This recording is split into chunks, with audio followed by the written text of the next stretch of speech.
Hi dear friends, welcome back to Kiran fact sports channel. Pro kabaddi season 11 అయితే ఒక ముగింపు దశకు వచ్చేసింది. ఆల్మోస్ట్ 6 టీమ్స్ కూడా ప్లే ఆఫ్ వెళ్ళిపోయాయి. యూ ముంబై ఎలాగూ వెళ్తుంది, ఎందుకంటే బెంగాల్ వారియర్స్ మీద వాళ్ళు గెలుస్తారు, లేకపోతే ఓడిపోయినా కూడా 48 పాయింట్ల తేడాతో ఓడిపోయినప్పుడు మాత్రమే తెలుగు టైటన్స్కి ఛాన్స్ ఉంటుంది. ఆ దశలో అయితే మనం వీడియో చేస్తున్నాం. అండ్ తెలుగు టైటన్స్ గత కొన్ని సీజన్స్గా ఎప్పుడు కూడా టేబుల్ చివరి స్థానంలో ఉంది, కానీ ఈసారి 7వ స్థానంలో ఉండి కాస్త పరుగు అంటే కొంచెం ప్రౌడ్గా ఫీల్ అయ్యే విధంగా ఫ్యాన్స్ని అయితే చేసింది. అది కూడా చాలా టఫ్ టైమ్స్లో మ్యాచెస్ గెలవడం జరిగింది. అండ్ కొందరు ప్లేయర్స్ అద్భుతంగా ఆడారు, కొందరు ప్లేయర్స్ చాలా దారుణంగా ఆడారు. ఎవరు ఎలా ఆడారు, వచ్చే సీజన్కి మాత్రం ఎవరు ఖచ్చితంగా ఉండబోతున్నారు అనేది వీడియోలో చూద్దాం. సో ప్రో కబడ్డీ ఫ్యాన్స్ ఎవరైతే ఈసారి తెలుగు టైటన్స్ ఆట నచ్చిందో వాళ్ళంతా వీడియోని గట్టిగా ఒక లైక్ చేయండి అండ్ కామెంట్ చేయండి. సీజన్ 12కి ఎవరిని తీసుకుంటే బాగుంటుంది, రిటైన్ చేసుకుంటే బాగుంటుంది అనేది ప్రతి ఒక్కరైతే కామెంట్ చేయండి. And pro kabaddi Telugu Titans and IPL update కోసం అయితే వెంటనే సబ్స్క్రైబ్ చేసుకోండి. సో వీడియోలోకి వెళ్ళినట్లయితే ఈసారి తెలుగు టైటన్స్ టీంకు మెయిన్ పవన్ షరావత్ 1,73,00,000 అంటే 5 కోట్లలో ఆల్మోస్ట్ మెజారిటీ అమౌంట్ పెట్టి పవన్ షరావత్ని అయితే కొన్నారు. కానీ bad luck, season tournament start అయిన కొత్తలోనే ఇతను కొన్ని మ్యాచ్లు కాగానే మంచి రిధంలో ఉన్నప్పుడే ఇంజురీ కావడం వల్ల దూరం కావడం జరిగింది. 22 మ్యాచ్లు టోటల్గా ఉంటే పవన్ షరావత్ 13 మ్యాచ్లు మాత్రమే ఆడాడు. అండ్ ఆడిన 13 మ్యాచ్లో కూడా కొన్ని మ్యాచ్లు ఫిట్నెస్ లేకుండా ఆడాడు. సో దాంట్లో మొత్తం 134 పాయింట్లు స్కోర్ చేశాడు. చాలా టెర్రిఫిక్ ఆడాడని చెప్పొచ్చు. 9.92 యావరేజ్ పాయింట్స్. సో కొన్ని ట్యాకిల్ పాయింట్స్ ఉన్నాయి ఇందులో. అండ్ మ్యాచ్కి ఒక 10 పాయింట్లు అయితే చేశాడు. సూపర్ 10లు 8 చేశాడు. 13 మ్యాచ్ ఆడితే 8 సూపర్ 10లు చేశాడు. సో ఇతడు తను పెట్టిన డబ్బుకైతే న్యాయం చేశాడు, కానీ 9 మ్యాచ్లు ఆడలేకపోయాడు. ఇది మనకు తెలుగు టైటన్స్ మీద చాలా ఎక్కువగా ఎఫెక్ట్ చేయించిందని చెప్పొచ్చు.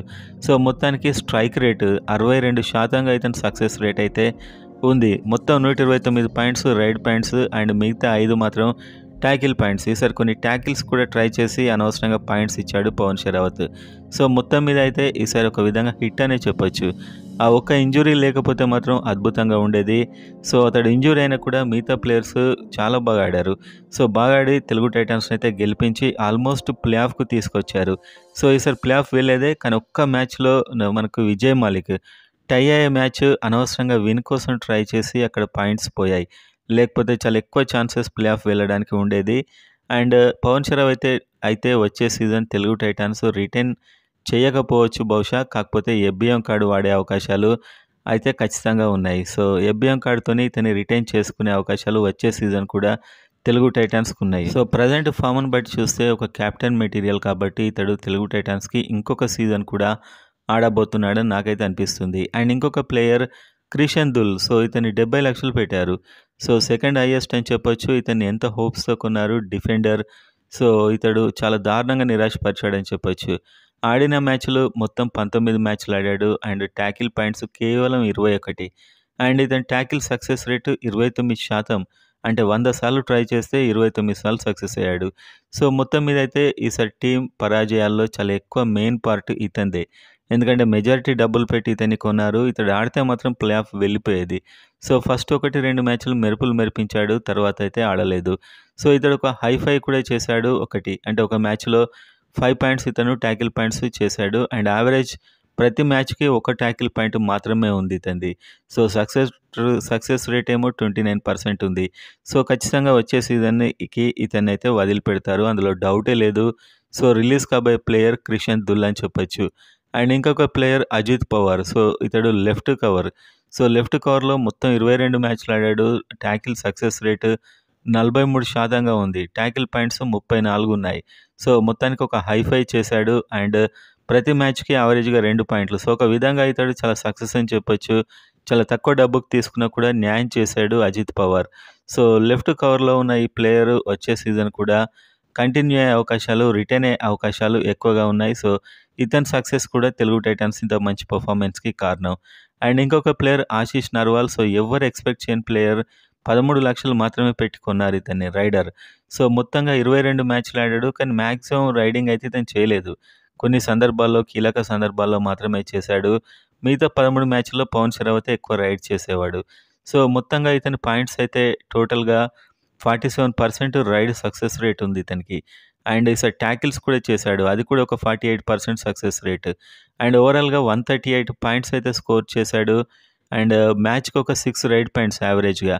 సో, సూపర్ 10లో కూడా 2 స్కోర్ చేశాడు. చాలా ఫెంటాస్టిక్ ప్లేయర్ ఈసారి ఆశీష్ నర్వాల్. సో, ఇతన్ని రిటైన్ చేసుకోవాల్సిందే. తెలుగు టైటాన్స్ ఎట్టి పరిస్థితుల్లో ఒకవేళ యాక్షన్‌కెళ్ళినా కూడా మంచి ప్రైజ్ అయితే ఇతనికొస్తుంది ఆశీష్ నర్వాల్‌కి. And raid points 120, tackle points 18. So, ఇతడు రైడ్‌కెళ్ళకున్నా కూడా టాకిల్స్‌లో చాలా యాక్టివ్‌గా ఉన్నాడు Ashish Narwal. And majority Telugu Titans ఈ పెర్ఫార్మెన్స్‌కి మెయిన్ కారణం ఆశీష్ నర్వాల్. ఎప్పుడైతే పవన్ షరావత్ లేడో, 9 మ్యాచ్‌లు ఆడలేడో, ఆ మ్యాచ్‌ల టైంలో ఇతను చెలరేగాడు. సో, ఖచ్చితంగా ఇతడు రిటైన్ అయ్యే ప్లేయర్ తెలుగు టైటాన్స్‌కి. ఇతన్ని రిటైన్ చేసుకోవాల్సయితే ఉంటుంది. అండ్ ఇంకో player Sagar. Right cover defender. కొన్ని మ్యాచ్‌ల్లో మెరుపులు మెరిపించాడు ఇతను. అండ్ అన్ని మ్యాచ్‌లు ఆడాడు. 22 మ్యాచ్‌లు ఆడాడు. Tackle points 41. So, strike rate 35% success rate ఉంది టాకిల్‌కి. అండ్ అదేవిధంగా హైఫైలు 2 చేశాడు. ప్రతి మ్యాచ్‌కి ఒక 2 యావరేజ్ పాయింట్స్. అండ్ మొత్తానికైతే సాగర్ కూడా సక్సెస్‌ఫుల్ అని చెప్పొచ్చు. ఇతడు ఒక యంగ్ ప్లేయర్‌గా టీమ్‌లోకి ఎంట్రీ ఇచ్చి చాలా అద్భుతంగా ఆడాడు. సో, టీమ్ సక్సెస్‌లో ఇతని పాత్ర కూడా చాలా ఎక్కువగా ఉంది ఈసారి. ఒక విధంగా తెలుగు టైటాన్స్ సక్సెస్ అనే చెప్పొచ్చు. ఎందుకంటే పవన్ షరావత్ లేకపోయినా కూడా, మంచి అంచనాలు లేకపోయినా కూడా చాలా అద్భుతంగా ఆడారు.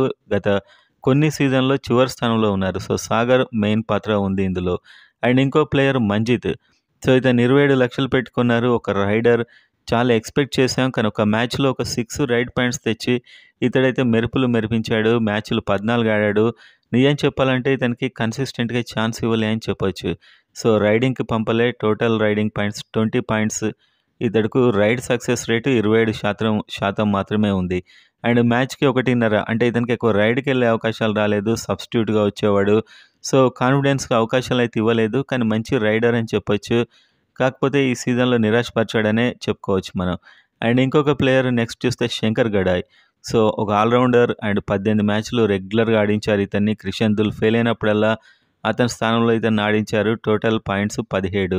అండ్ ఒక హైఫై చేశాడు. అండ్ అదేవిధంగా టాకిల్ పాయింట్స్ 16. అండ్ ఇతని సక్సెస్ రేటు 36%. సో, మ్యాచ్‌కొక టాకిల్ పాయింట్ మాత్రమే. అండ్ ఒక విధంగా చెప్పాలంటే స్టార్టింగ్‌లో రాణించిన చివర్లో ఇతడు నిరాశపరిచాడు. And raiding strike rate 33%. So, ఎక్కువ రైడింగ్ పాయింట్స్ కూడా తేలేదు. మ్యాచ్‌కి 0.05.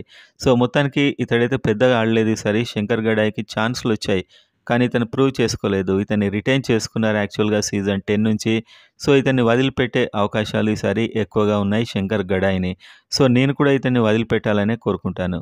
అండ్ ఇంకో ప్లేయర్ చేతన్ సాహు. కొత్త ప్లేయరు. ఒక 9 మ్యాచ్‌లో అయితే ఛాన్స్ ఇచ్చారు. కానీ ప్రతి మ్యాచ్‌లో 1, 2 ఛాన్సెస్ మాత్రమే. అండ్ ఇతడైతే సక్సెస్ రేట్ కూడా పెద్దగా లేదు. ఓ 20% ఉంది. ఎందుకంటే ఎక్కువ ఛాన్సులు రాలేదు ఇతనికి ప్రూవ్ చేసుకోవడానికి. అండ్ ఇతడు పెద్దగా ప్రూవ్ చేసుకుంటాడని కూడా అనిపించలేదు ఇతని రైడింగ్‌లో.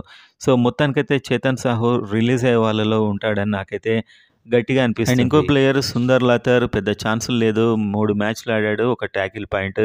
సో, ఇతను కూడా విడిచిపెట్టొచ్చు. అండ్ నెక్స్ట్ మనం చూసుకున్నట్లయితే ఓంకార్ పాటిల్. సో, చాలా హైప్ ఇచ్చారు ఇతనికి. మంచి రైడర్ అని చెప్పి. కానీ మ్యాచెస్‌లో ఛాన్స్ అయితే ఇవ్వలేదు. సో, ఇతనికి ఛాన్సే ఇవ్వలేనప్పుడు ఇతను ఎలా ప్రూవ్ చేసుకుంటాడు? సో, ఇతన్ని చెప్పలేం. రిలీజ్ అయినా చేయొచ్చు. లేకపోతే అతి తక్కువ ధరకు రిటైన్ అయినా చేసుకోవచ్చు. అండ్ ప్రఫుల్ జేవరై. ఈసారి ఎవరికీ అర్థం కాని విషయం ఏంటంటే ప్రఫుల్ జేవరైకి ఎక్కువ ఛాన్సెస్ ఇవ్వలేదు. మంజిత్‌కి, ఆశీష్‌కి ఇచ్చారు. కానీ ఇతడు ఒక 6 మ్యాచ్‌ల్లో వచ్చాడు. వచ్చినా కూడా 1, 2 రైడ్స్‌కొచ్చాడు. 8 పాయింట్లు ఇతను స్కోర్ చేశాడు. So, success rate 35%. యావరేజ్‌గా 1.5 పాయింట్ మ్యాచ్‌కి. సో, ఇతనికైతే ఛాన్స్‌లు ఇవ్వలేదు. ఛాన్స్ ఇస్తే ఇతను ప్రూవ్ చేసుకునేవాడేమో. సో, మొత్తానికైతే ఇతడు రిలీజ్ అవుతాడు నెక్స్ట్ ఇయర్. సో, ఇతన్నైతే ఉంచుకోరు. ఎందుకంటే వీళ్ళకు ఇన్‌సైడ్ టోర్నమెంట్‌లో అంటే ఇన్‌సైడ్ వాళ్ళ ప్రాక్టీస్‌లో ఇతడు మంచి పెర్ఫార్మెన్స్ ఇవ్వకపోవచ్చు. And next Sanjeevi. సో, ఇతన్ని కూడా చాలా ఎక్కువ శాతం వాడుకోవాలని మనం భావించాం. కానీ ఇతనికి ఎక్కువ ఛాన్స్‌లు ఇవ్వలేదు. ఒకటే మ్యాచ్ ఆడాడు. అండ్ 2 పాయింట్లు అండ్ 60% స్ట్రైక్ రేట్‌తోని. సో, ఇతనికి ఛాన్స్‌లే ఇవ్వలేదు. సో, ఇంకొక సీజన్ ఛాన్స్ ఇస్తే డెఫినెట్‌గా ఇతడు ప్రూవ్ చేసుకునే అవకాశం ఉన్నటువంటి player. And next Vijay Malik. So, ఈ సీజన్ తెలుగు టైటాన్స్ గనక ఇంత మంచి పెర్ఫార్మెన్స్ ఇచ్చి ప్లే ఆఫ్ దాకా వెళ్ళింది. ఆల్మోస్ట్ వెళ్ళింది ప్లే ఆఫ్‌కి. కానీ ఒక్క మ్యాచ్‌లో ఇదే విజయ్ మాలిక్ మిస్టేకు. కాకపోతే తెలుగు టైటాన్స్ పెర్ఫార్మెన్స్‌కి మెయిన్ కారణం కూడా విజయ్ మాలికే. 20 లాక్స్‌లో కొన్నారు. కాకపోతే ఇతడు 1 క్రోర్ పెర్ఫార్మెన్స్ ఇచ్చాడు.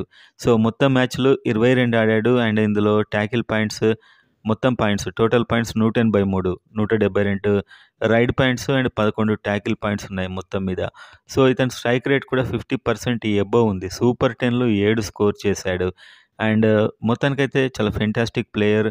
అండ్ స్ట్రైక్ రేట్ 34% ఇతనిది ట్యాకిల్స్‌లో. సో, మొత్తానికి ఆల్‌రౌండర్ అని నిరూపించుకున్నాడు. తెలుగు టైటాన్స్ సక్సెస్‌కి నెంబర్ 1 పవన్ షరావత్ కన్నా నేను విజయ్ మాలిక్‌కే ఇస్తా. ఎందుకంటే పవన్ షరావత్ లేని టైంలో అద్భుతంగా రాణించి వరుసగా మ్యాచ్‌లనైతే గెలిపించాడు. సో, మొత్తానికి విజయ్ మాలిక్ ఈసారి సూపర్ స్టార్ తెలుగు టైటాన్స్‌కి. సో, ఇతన్ని రిటైన్ చేసుకుంటే ఖచ్చితంగా బావుంటుంది. అండ్ ఇంకొక successful player Ankit left corner. So, 22 మ్యాచ్‌లు ఆడాడు. తెలుగు టైటాన్స్ సక్సెస్‌కి మెయిన్ కారణం కన్సిస్టెంట్‌గా ఇతడు ట్యాకిల్స్ చేశాడు. 45 ట్యాకిల్స్ చేశాడు. అండ్ యావరేజ్‌గా మ్యాచ్‌కి 2 పాయింట్లు, 38% స్ట్రైక్ రేట్. కాకపోతే సక్సెస్‌ఫుల్ ప్లేయరే. సో, మొత్తం మీద ఈసారైతే విజయ్ మాలిక్ అండ్ అంకిత్ అండ్ పవన్ షరావత్ వీళ్ళను అండ్ ఆశీష్ నర్వాల్ కూడా అండ్ ఇతను అండ్ అజిత్ పవార్. సో, వీళ్ళైతే మెయిన్ ప్లేయర్ అనిపించారు. దారుణంగా డిసప్పాయింట్ చేసింది క్రిషన్ దుల్ మొదలైన ప్లేయర్.